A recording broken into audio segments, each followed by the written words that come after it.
Hiring an advisor. The biggest mistakes I see people making shows up in three different ways. One, people come in and they are transactional mindset instead of relationship mindset. This means you're not coming in with an open mind and open financials seeking advice from me. You're coming in saying, I've got a problem and I want you to solve this specific problem. You should be asking, what should we be doing and why?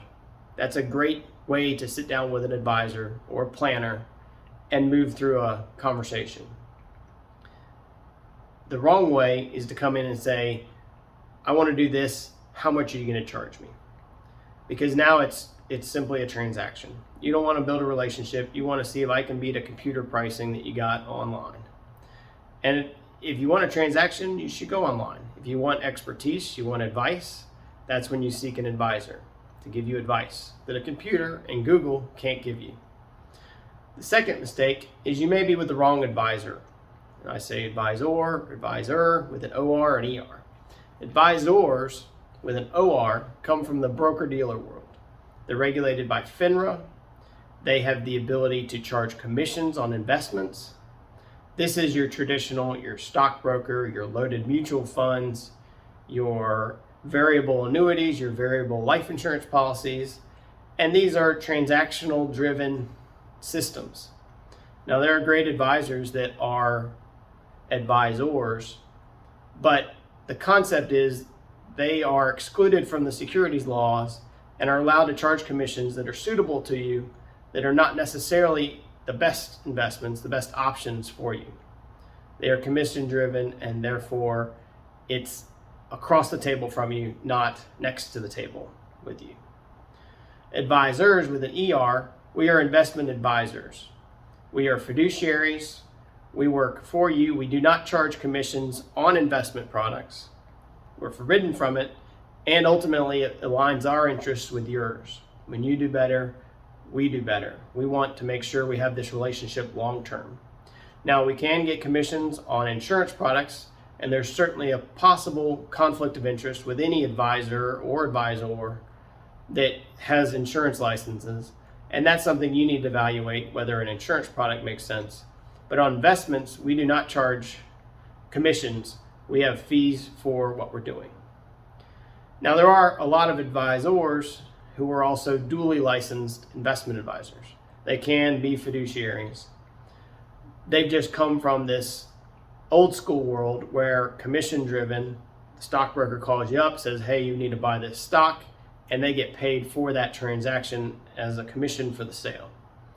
That world is long gone. This world, the world we're living in, you have X number of dollars invested and the advisor is charging X% as a management fee, depending on what you're in, how complex, how much money, and on and on and on.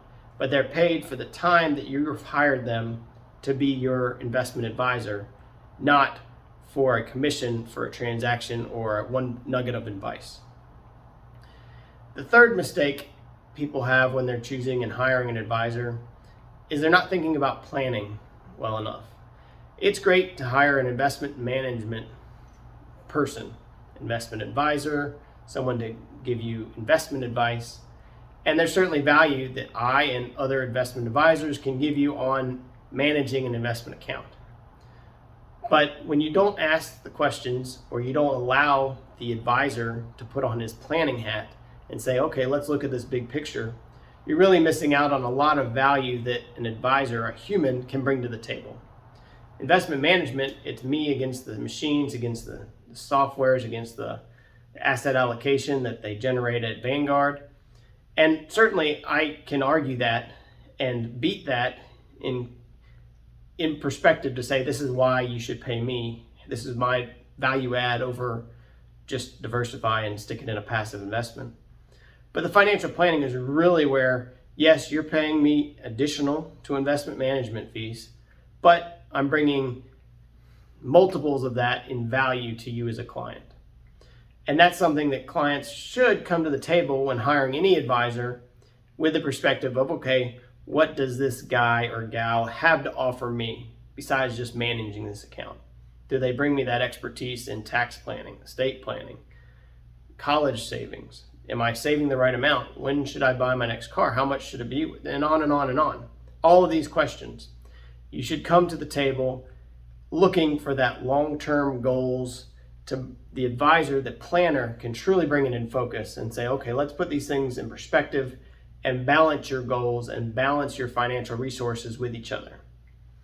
Ultimately, you still need to find an advisor who you're comfortable with, a planner who you're comfortable with, a broker who you're comfortable with, because ultimately you need to be able to trust them with your money, with the advice they give you, especially when things get rocky. The market's going to go down, things aren't going to go perfectly, and you don't want to be second guessing.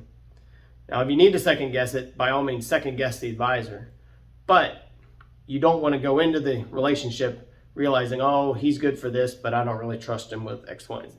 You don't want that relationship. Find an advisor you can truly trust to sit there at the table with you and is working for you on your side.